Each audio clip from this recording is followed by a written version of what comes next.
অনেকের মধ্যে একটা ভুল ধারণা আছে যে বন্ধ্যাত্ব সমস্যা নিয়ে যদি কোনো আইভিএফ সেন্টারে যাওয়া হয় বা আইভিএফ স্পেশালিস্টের কাছে যাওয়া হয়, তারা আইভিএফ করতে বলবে, অন্য কোনো চিকিৎসা করাবে না।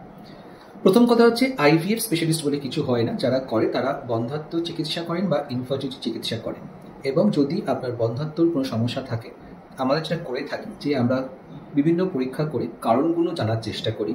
সেই কারণটা খুঁজে পেলে আপনার জন্য কোন চিকিৎসা সব থেকে ভালো হবে সেটা আপনাকে বলা হয়।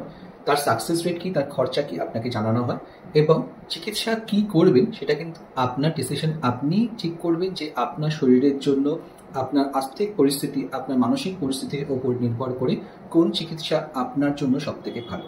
হ্যাঁ, অহেতুক সময় নষ্ট করা উচিত নয়। যদি দেখা যায় ডিম্বাণু বা শুক্রাণুর কোনো সমস্যা রয়েছে, যদি দেখা যায় যে এন্ডোমেট্রিওসিস বা এমন কিছু সমস্যা রয়েছে যে প্রেগনেন্সি আসতে অসুবিধে হবে, তাহলে আইভিএফ করা হয়। কিন্তু যদি কোনো সমস্যা না থাকে, তাহলে একদমই অহেতুক আইভিএফ করার কথা বলা হয় না।